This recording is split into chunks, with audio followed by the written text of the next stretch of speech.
Assalamualaikum warahmatullahi wabarakatuh. Selamat datang kawan-kawan semua di channel Riam Biru. Terima kasih banyak untuk kawan-kawan yang sudah berkenan hadir di channel ini. Apa kabar kawan-kawan? Semoga sehat selalu sekeluarga. Amin. Baik, sebelum kita menuju ke cerita, mohon izin mau promo bawang gorengnya Wiji terlebih dahulu, biar nanti nggak mengganggu gitu ya. Bawang gorengnya Wiji seperti yang kawan-kawan lihat di sebelah saya ini, seperti di video-video sebelumnya, adalah bawang goreng renyah kualitas premium, tanpa campuran apapun, tanpa tepung, tanpa micin, tanpa singkong dan sebagainya. Untuk bawangnya sendiri itu bawang goreng Brebes ya. Bawang goreng Brebes itu adalah bawang Brebes adalah bawang yang terkenal aroma dan rasanya yang kuat. Monggo untuk kawan-kawan yang berminat bisa langsung cek di bawah ini ya, bisa didapatkan di Shopee, Tokopedia, TikTok, atau di nyaiwiji.com langsung. Untuk kawan-kawan yang kemarin sudah sempat memesan, terima kasih banyak atas pesanannya. Dan untuk kawan-kawan mungkin yang belum sempat memesan, ditunggu pesanannya. Dan untuk kawan-kawan yang sudah download, sudah posting, sudah ngeramein aplikasi RIM juga, terima kasih banyak. Masih dalam pengembangan, masih belum sempurna, masih jauh dari sempurna, tapi ya kita perbaiki pelan-pelan. Terima kasih. Kita lanjut ke cerita. Nah, kali ini itu ada satu cerita datang dari Mbak Marina di Semarang.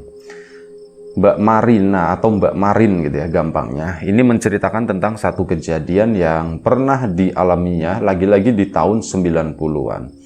Waktu itu di tahun 90-an tadi, Mbak Marin itu masih SMA. Nah, jadi keluarganya Mbak Marin itu agak sedikit complicated ya. Memang dia dari keluarga yang berada belakangan gitu ya. Cuman dulu di tahun 90-an itu enggak. Mbak Marin sendiri itu anak pertama.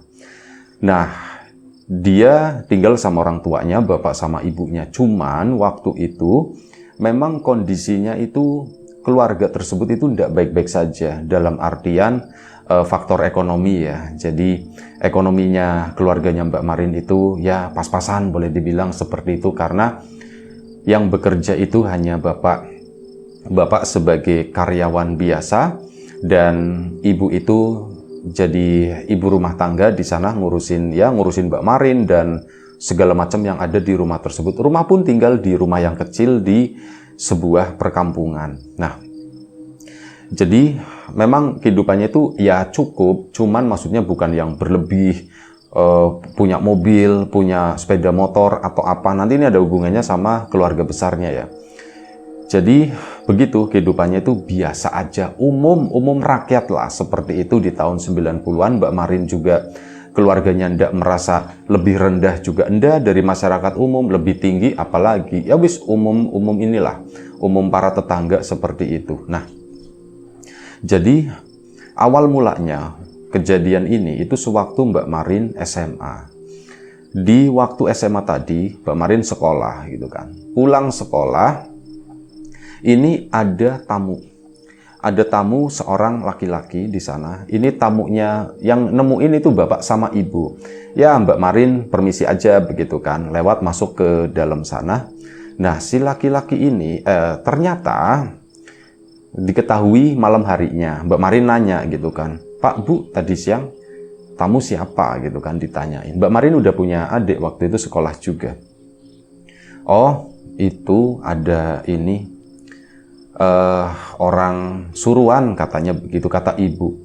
Orang suruhan Bu, orang suruhan apa gitu kan. Ya mungkin ibu menganggap Mbak Marin itu juga bukan anak kecil lagi ya, usianya udah remaja seperti itu. Mungkin kalau dulu hal-hal seperti itu nggak dibagikan, nggak diceritakan ke Mbak Marin. Tapi karena mungkin melihat itu tadi usia dan sebagainya, Mbak Marin sepertinya udah cukup untuk menerima informasi-informasi yang berhubungan dengan keluarga.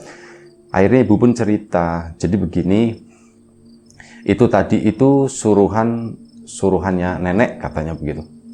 Nenek Bu? Iya kata ibunya. Jadi sepengetahuannya Mbak Marin, neneknya itu udah meninggal gitu ya. Ternyata apa? orang tuanya Mbak Marin, terutama ibu ya, orang tuanya Mbak Marin, ibunya itu berbohong kalau neneknya itu ternyata masih hidup. Ya ibu pun ngomong, Bu, bukannya nenek udah nggak ada ya Bu ya? Mbak Marin ngomong seperti itu. Iya ya, iya. Ibu pun kayak bingung gitu kan, Bu, gimana ceritanya? Nah, disitulah. Jadi begini, akhirnya ada bapak, ada ibu dikasih tahu sekalian sama adiknya Mbak Marin yang waktu itu masih SMP. Dikasih tahu, jadi begini, ibu minta maaf pertama karena selama ini ibu bohong, katanya begitu. Duh, ibu kok jahat banget sih Bu, orang nenek masih ada kok dibilang udah meninggal, kata Mbak Marin. Masalahnya nggak sesimpel itu. Jadi begini, ibu sama bapak itu menikah itu sebenarnya nggak direstui sama nenek, nggak boleh lah intinya gitu ya. Ya memang ya melihat kondisi bapak waktu itu, dan bapak pun mengiyakan, iya betul. Bapak sama ibu, Pak, bapak aja yang cerita, mendinglah bagian ini ibu ndak enak, kata ibu kan. Oh ya sudah, bapak yang cerita. Akhirnya sama, bapak sama ibu itu dulu nggak direstuin sama nenekmu. Dan ya alasannya pasti jelas lah, mungkin melihat masa depan ibu nanti seperti apa, karena ibumu itu dari keluarga yang berada, keluarga yang atas lah kata si bapak ya. Dan tapi ya begitu, bapak awalnya dulu juga udah mau nyerah, cuman karena ibu yang menguatkan, Pak, ayo gitu kan, intinya seperti itulah, ibumu yang menguatkan, akhirnya ya wis, bapak lanjut aja dengan semua resiko. Dan dari situ ya wis, tetap kita itu menikah meskipun wah sangat sederhana lah katanya. Ya bapak juga sedih gitu ya, ibu sebagai anak seorang bangsawan lah boleh dibilang begitu ya, cuman menikah dengan kondisi yang seadanya seperti itu. Bapak sedih gitu ya, cuman ibu itu, ibu bahagia tetap ya Bu ya, bahagia ya Bu. Oh bahagia Pak, ibu mah nerima apa adanya, kata si ibunya seperti itu. Dan akhirnya sudah menikahlah kami, dan ya waktu itu kamu lahir. Semenjak lahir, nenekmu itu nggak pernah nengokin. Semenjak menikah, bukan lahir ya, semenjak menikah, nenekmu itu nggak pernah nengokin. Dan ngomong di luaran sana, katanya ibumu itu udah bukan anaknya lagi, udah dicoret dari keluarga dan sebagainya. Ya tentu saja bapak juga tugasnya berat gitu ya, bapak merasa bersalah juga waktu itu. Cuman lagi-lagi ibumu yang menguatkan, ibu bilang, ini keputusan udah diambil Pak gitu kan, aku udah mutusin ikut bapak, jadi ya sudah gitu kan, kita jalanin aja, masalah keluarga, masalah apa lah itu nanti waktu yang menyembuhkan, intinya kayak gitu. Dan akhirnya apa, kamu lahir. Begitu kamu lahir, nenekmu, tapi begini ya, bapak pun pesen, kamu jangan pernah benci atau jangan pernah marah ke nenekmu ya. Mbak Marin pun, sebenarnya udah perasaan itu udah ndak enak nih, kayaknya aku nggak bisa kalau ndak marah atau apa. Cuman Mbak Marin, iya Pak, cuman begitu doang ya. Berharap supaya ceritanya itu lancar aja. Yang penting aku tahu dulu deh ceritanya itu bagaimana. Nah, nenekmu datang ke sini waktu itu. Ya rumah ini udah ada, udah dari dulu. Cuman rumah ini nggak berkembang, begini-begini aja, segini-gini terus gitu. Terus apa? Waktu kamu lahir, nenekmu itu datang ke sana, datang ke sini maksudnya, datang ke rumah ini. Ya, bapak sama ibu tentu saja senang gitu ya. Barangkali nenek itu udah luluh hatinya atau bagaimana. Ternyata enggak.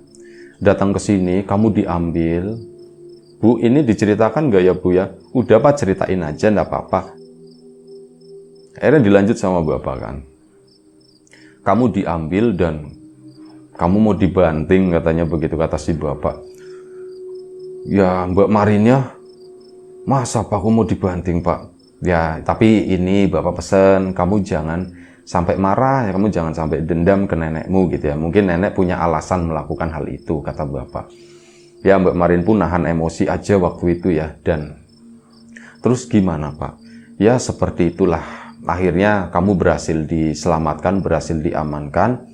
Dan semenjak saat itu, nenek itu udah tidak pernah datang-datang lagi ke sini. Dan ya ibu pun Ya bingung ini nanti gimana ya Pak ya, misal Marin nanyain besok kalau udah besar, nenek mana gitu kan. Nenek dari ibu saat mereka udah tahu, saat dia udah tahu. Ya jawab aja, kata bapak gitu ya.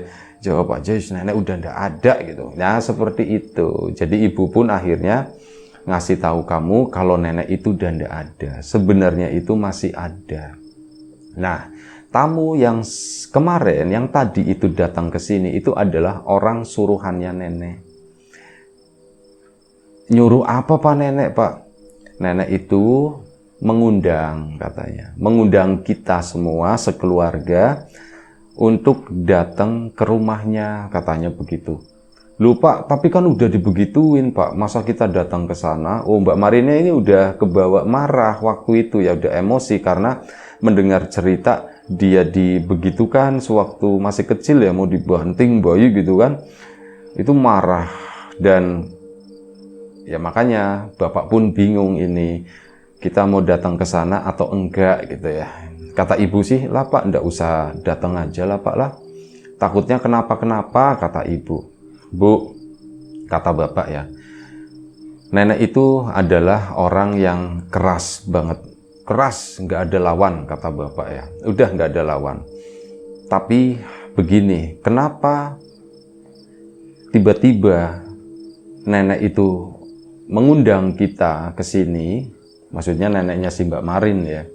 Kenapa tiba-tiba nenek ngundang kita untuk datang ke rumahnya? Itu karena ada alasan yang kuat pasti. Dan menurut bapak sih, ya kita lupakan yang udah terjadi. Mungkin nenek udah tambah tua, udah sepuh, mungkin udah lemah atau bagaimana, dan memang ada perlu sama kita gitu ya. Mungkin pengen ngelihat cucunya atau apa, mungkin nenek udah menyesal atau bagaimana. Apa salahnya kita memenuhi panggilan itu, kata si bapak kan. Cuman ibu, Pak, aku ndak mau, katanya begitu kan. Setidaknya untuk saat ini aku ndak mau. Nanti kalau misalkan, kata si ibu ya, kalau misalkan ada undangan kedua atau apa, baru aku mau datang. Tapi untuk ini baru pertama diundang, terus tiba-tiba langsung kita datang ke sana, itu kesannya tuh gimana Pak? Aku ndak mau Pak, harga diri Pak, kata si ibu gitu ya. Bapak pun, oh ya sudah, menurut kamu gimana Marin gitu kan. Aku setuju sama ibu, katanya. Kalau perlu 2-3 kali gitu, baru kita datang ke sana. Mbak Marinnya itu udah kesel waktu itu. Oh ya sudah lah, ya wis lah, kita tunggu aja. Kalau misal undangannya itu berulang datang ke sini, ya udah. Artinya ibu megang omongan ya gitu ya. Iya Pak, iya Pak. Akhirnya sudah, waktu pun berlalu ya.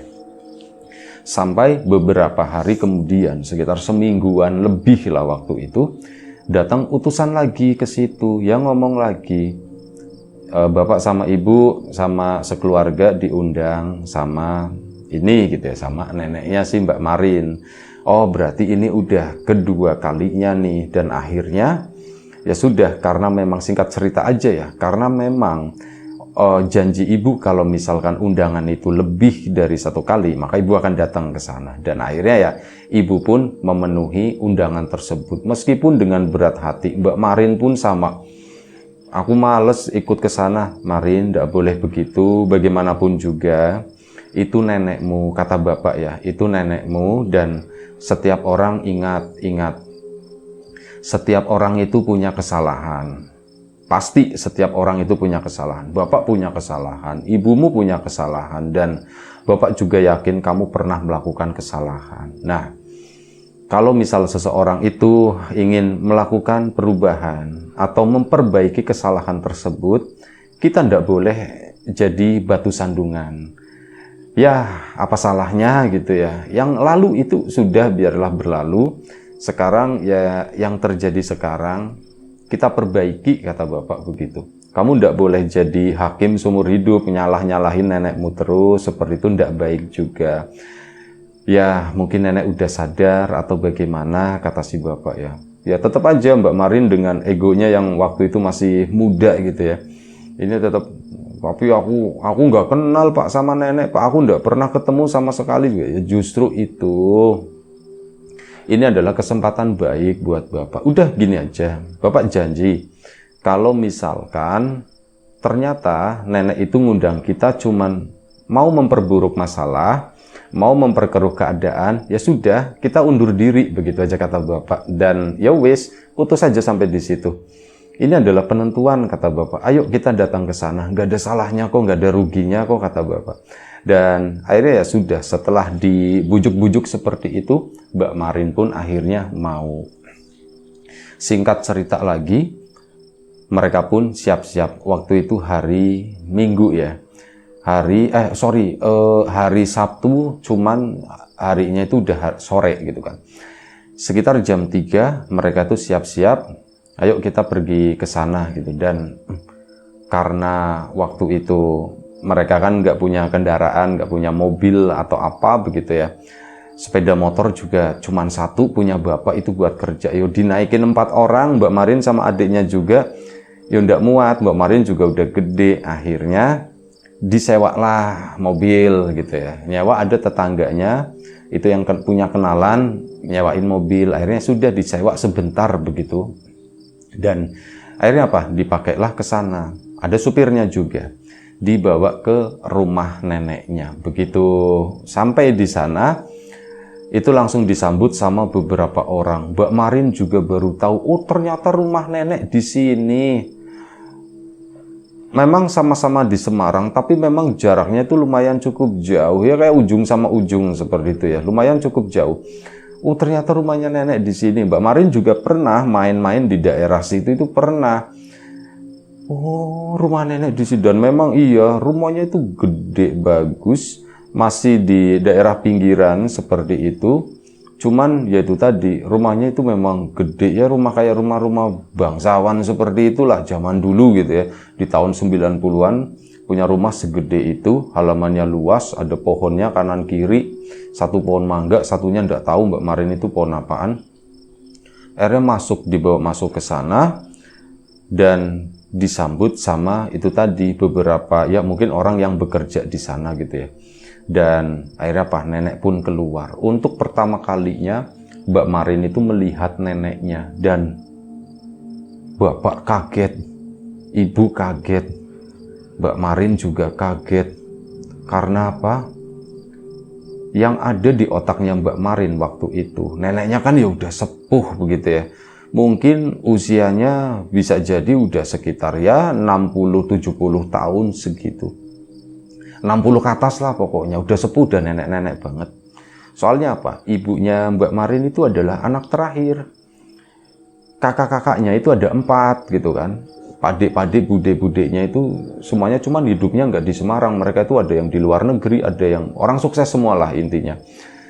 Nah ini ibunya Mbak Marin aja itu anak terakhir. Dan itu tadi, harusnya itu udah sepuh, udah tua, udah 60-70 tahun, udah 70 tahunan. Nah, ini begitu si nenek keluar, ya mungkin masih inilah apa namanya ya, usia-usia 50-60 tahunan segitu ya. Tapi kok beda banget, nenek kok kelihatan masih muda. Mbak Marin tuh sempat bingung itu siapa ya? Itu jangan-jangan budeku atau apa? Mbak Marin juga nggak terlalu kenal dengan padik budeknya dari pihak ibu. Karena itu kayak memang sempat keputus lah.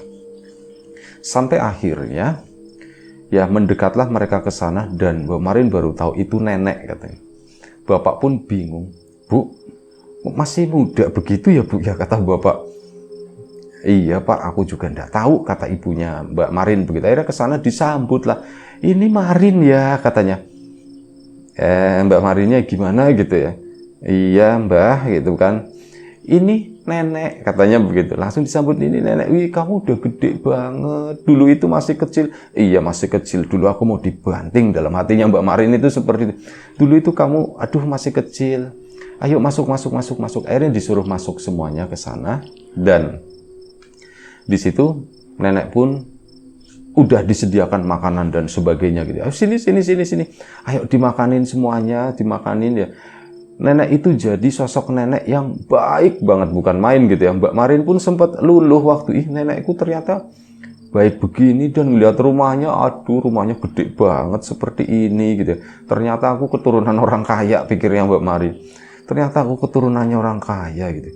Oh begini jadi ya. Dan akhirnya apa? Banyak makanan-makanan yang di rumahnya Mbak Marin itu nggak pernah ada, di situ ada. Akhirnya setelah itu udah mulai agak sore, nenek pun monolog gitu ya. Nenek pun ngomong kayak ngomong sendiri. Nyebut nama bapaknya Mbak Marin, nyebut nama ibunya, nyebut Mbak Marin, nyebut adiknya, bilang nenek mau minta maaf katanya. Nenek bertahun-tahun berbuat salah ke kalian katanya. Mbak Marin pun ya diam 1000 kata. Intinya pada saat itu nenek itu meminta maaf ke semuanya dan ya ibu juga masih kesel. Cuman ibu berusaha menahan omongan apapun gitu ya. Yang intinya ya sudahlah, dipegang sama bapak gitu kan. Ya sudah, kalau memang udah minta maaf ya mau gimana lagi. Dan akhirnya sore itu jadi menjelang maghrib gitu ya. Ini di ruang tengah itu kan ada cermin ya, cermin lumayan besar yang ditempel di tembok di situ. Sekitar jam 5:30 sore, bapak sama ibu mau permisi pulang. Tiba-tiba cermin atau kaca yang nempel di tembok yang ada di sana, di dekat mereka itu pecah. Bener-bener pecah sendiri, cetar gitu. Itu sampai kaget Mbak Marin juga. Kok kacanya pecah? Nah nenek pun bilang, kalian jangan pulang dulu ya, katanya begitu. Loh, kenapa bu, kami ndak boleh pulang dulu? Pokoknya jangan sekarang, nanti kalau hari sudah gelap, jangan sekarang. Sore ini kalian tinggal di sini, katanya begitu. Ya nengok sama ibunya Mbak Marin, ya sudah, mereka pun setuju. Akhirnya tinggallah di situ. Nah, sampai lumayan cukup malam gitu ya, mereka juga udah nggak betah. Mbak Marin juga udah nggak betah di sana sebenarnya. Meskipun di satu sisi ada rasa senang juga, ada rasa bangga juga. Dalam artian nenek itu baik ternyata gitu ya. Dan akhirnya sudah sekitar jam 6:30 malam, mereka pun memutuskan untuk pulang. Bu, apa kami udah boleh pulang? Boleh. Dan kalian juga boleh datang ke sini kapanpun, kata si nenek ya. Kalian boleh datang ke sini kapanpun. Dan akhirnya sudah. Pulanglah mereka. Nah, hari-hari selanjutnya, ini pulang mereka selamat ya, nggak ada kejadian apapun. Sampai hari-hari selanjutnya, itu datang utusan lagi. Dan utusan itu, ngundangnya itu cuman ibu. Ibu buat datang ke sana. Dan bapak pun akhirnya ngedorong. Ini singkat cerita aja. Bapak pun ya sudah bu, sana. Tapi pak aku males pak. Ya jangan begitulah, itu kan ibumu bagaimanapun juga. Dan akhirnya setelah didorong-dorong sama bapak, dengan syarat, aku mau ngajak Marin pak. Ya sudah sana ngajak Marin gitu kan. Akhirnya sudah diajaklah ibu ngajak Mbak Marin datang ke tempat neneknya. Waktu itu malam gitu ya, sekitar jam 7. Dan akhirnya apa? Begitu udah sampai di sana, ya disambut sama neneknya sama ini. Gimana kabar kamu? Ya mulai ngobrol-ngobrol yang sifatnya lebih ke pribadi ya, antara ibu sama anak. Ibu pun minta maaf dan sebagainya. Nah, di waktu yang sama, di tempat yang sama, cermin yang sebelumnya itu ada di sana udah pecah, itu udah nggak digantiin sama apapun, itu kosong temboknya. Dan ada satu kejadian lagi, di mana saat mereka lagi ngobrol-ngobrol di situ, Mbak Marin juga ikut ya. Ini ada satu foto yang nempel di tembok, itu tiba-tiba jatuh, brak, pecah lagi. Untuk kedua kalinya kok pecah begini ya, kenapa ya? Akhirnya ada yang bersihin gitu ya, orang-orang neneknya minta tolong dibersihin, akhirnya dibersihkan semuanya. Ya mereka pun lanjut ngobrol. Saat lagi lanjut ngobrol, disitulah Mbak Marin itu melihat ada seorang perempuan, lebih tepatnya itu nenek-nenek yang sebenar-benarnya gitu. Ya nenek udah lebih tua dari neneknya yang sekarang, cuman apa? Mukanya itu sama. Ini melintas di sana. Rumah itu kan gede gitu, banyak ruang-ruang yang lain. Nah ini di satu ruangan tertentu, itu melintas. Mbak Marin ngeliatin, itu siapa ya? Si nenek itu nengok ke arahnya Mbak Marin dan ini adalah muka neneknya. Loh, kok si Mbak? Ini Mbah, si Mbahnya kan nengok lagi ngobrol sama ibu. Iya, Nduk. Bukan, itu kok ada si Mbah satunya, kata si Mbak Marin begitu. Nah begitu ngomong kayak gitu, si Mbah itu langsung gebrak meja gitu kon. Brak! Si sosok tadi itu seret kayak jalan cepet slep ngilang begitu aja. Mbak Marin pun cuman diem aja. Dan enggak apa-apa, kata si Mbahnya. Mbah itu apa Mbah tadi? Mbah itu siapa? Yus itu bukan siapa-siapa, kata si Mbah. Akhirnya apa? Lanjut lagi ngobrol lah mereka gitu. Cuman perasaan Mbak Marin itu udah enggak enak. Ini tuh apa sebenarnya? Dia itu siapa? Mbak Marin pun, Mbah aku numpang ke toilet ya Mbah ya. Ya sana. Mbak Marin pun jalan meninggalkan itu neneknya. Dan waktu itu hubungannya udah baik-baik aja begitu ya. Mbak Marin itu udah nggak terlalu dendam-dendam banget karena memang nggak mengalami aslinya, kejadian aslinya, hanya melalui cerita kan. Mbak Marin pun ke belakang sana, tujuannya bukan ke toilet, tapi aku mau nyari mau nyari sosok tua yang mirip sama neneknya yang sekarang ini. Sampai tibalah Mbak Marin itu di sebuah ruangan di sana. Ada satu ruangan kosong, lumayan cukup gelap, dan Mbak Marin itu ngelihat si nenek itu tuh berdiri di ruangan tadi.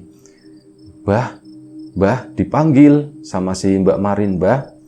Si Mbah itu pun nengok, dan itu muka neneknya, bener-bener muka nenek, cuman versi tua, badannya itu udah agak bongkok begini. Kalau nenek yang sekarang itu masih metenggeng gini, masih seger lah gitu. Ini tuh udah layu banget, Mbah. Si Mbah siapa?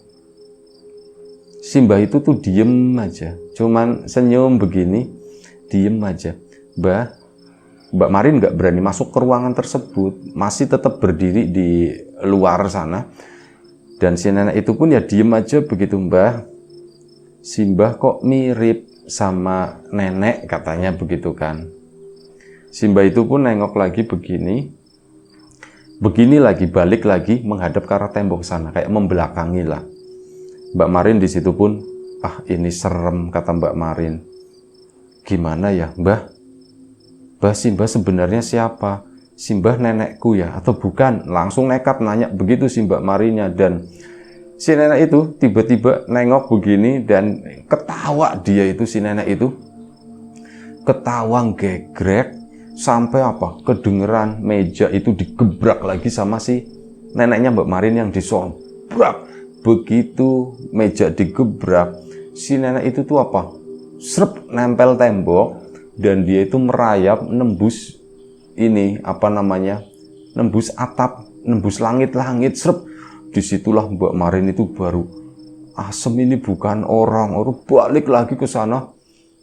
Mbah, Marin sini duduk, kata si neneknya. Mbah, aku tadi ngeliat setan, Mbah, katanya begitu kan.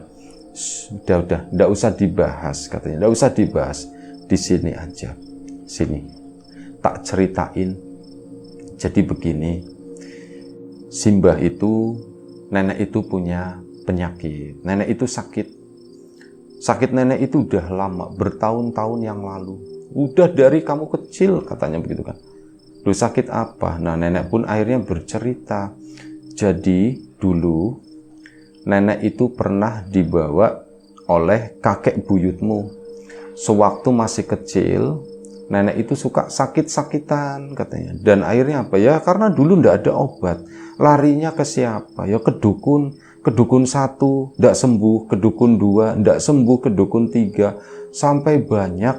Dan akhirnya di dukun yang terakhir itu nenek sembuh. Cuman ya itu ternyata ada sesuatu yang akhirnya berpengaruh sampai sekarang. Sampai sekarang itu bekasnya itu masih ada, kata nenek. Mbak Marin itu belum ngeh dengan cerita neneknya tadi. Ini maksudnya gimana sih nenek tuh, arah ceritanya tuh kemana sih?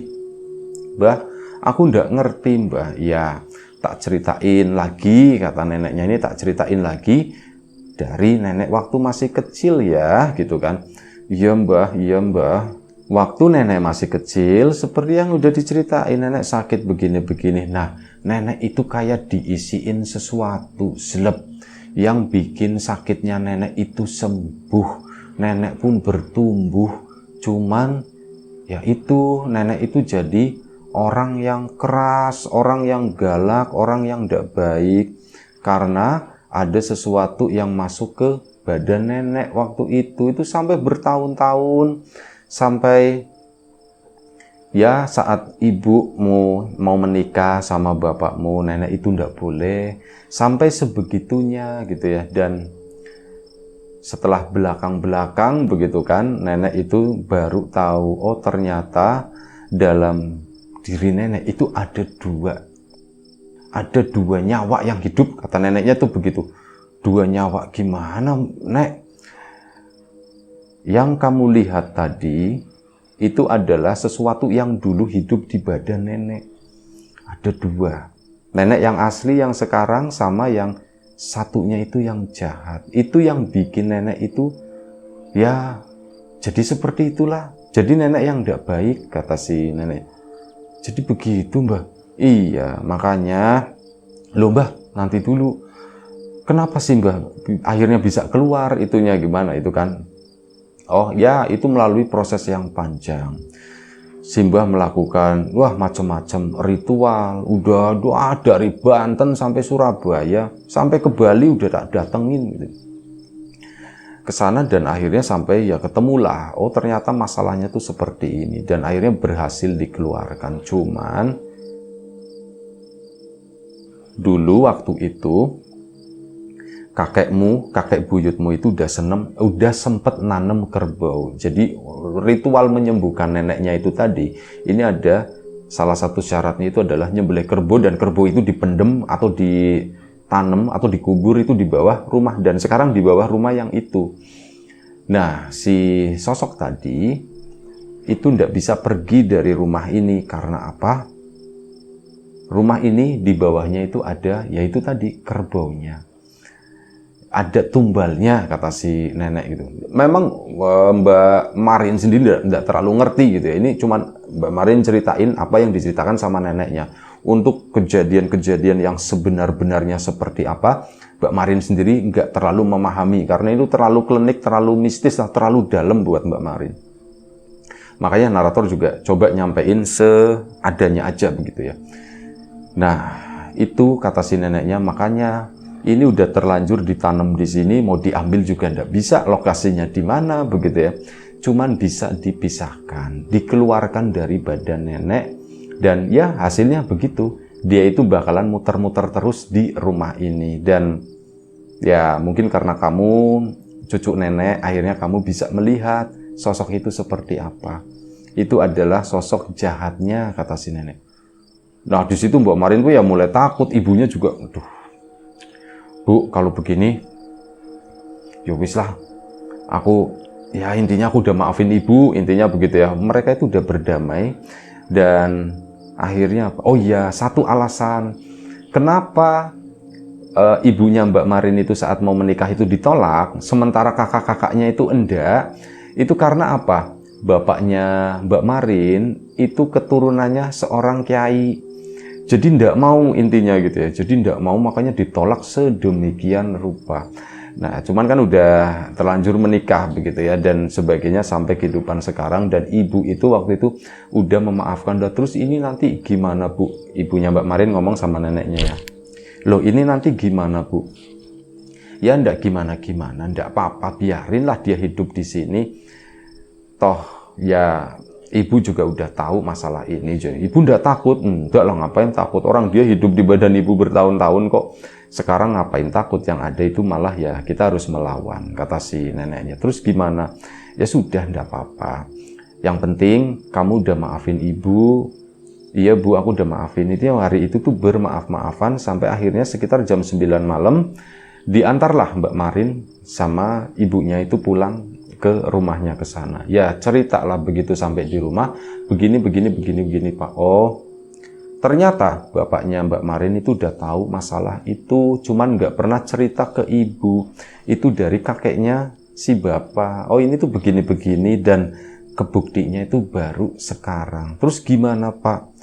Ya sudah, enggak apa-apa, biarkan saja seperti itu. Katanya, udah enggak apa-apa, biarin lah. Dia cuma di rumah itu, tapi udah nggak bisa masuk ke nenekmu, itu bagus. Artinya neneknya Marin itu Itu yang sekarang itu adalah nenek yang asli. Kalau yang dulu yang mau banting kamu itu bukan nenek yang asli. Itu yang jahat, itu yang kamu lihat katanya. Dan akhirnya sudah dari situ Mbak Marin, ibunya, bapaknya itu jadi sering bolak-balik ke tempat nenek. Nenek pun jadi sama sering main ke rumahnya Mbak Marin. Dan ya waktu itu akhirnya apa? Secara finansial Mbak Marin juga berubah begitu ya.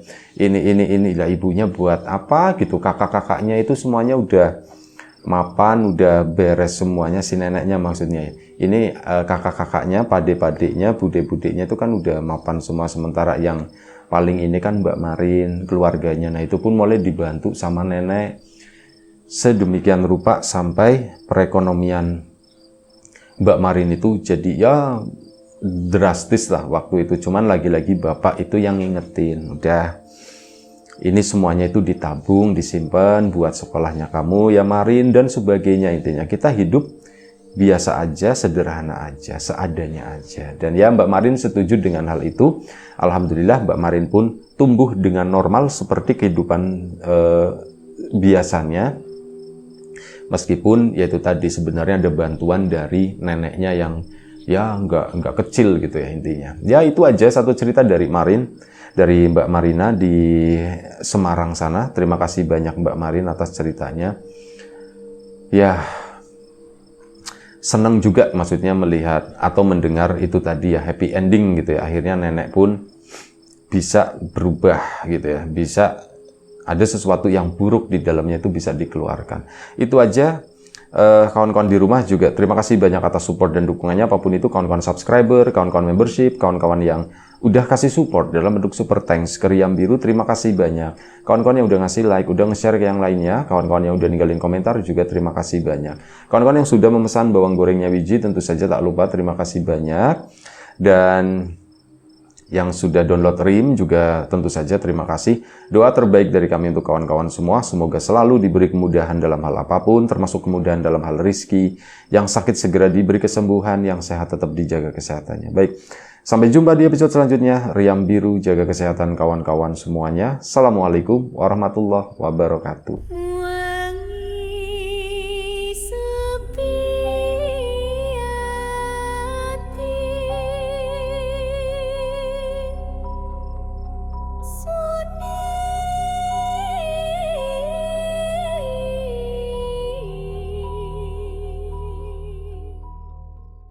Jadi, tunggu apa lagi? Unduh RIM sekarang juga di App Store dan Play Store. Mulai berbagi kebahagiaan dengan teman-temanmu. Connect, share, and gift.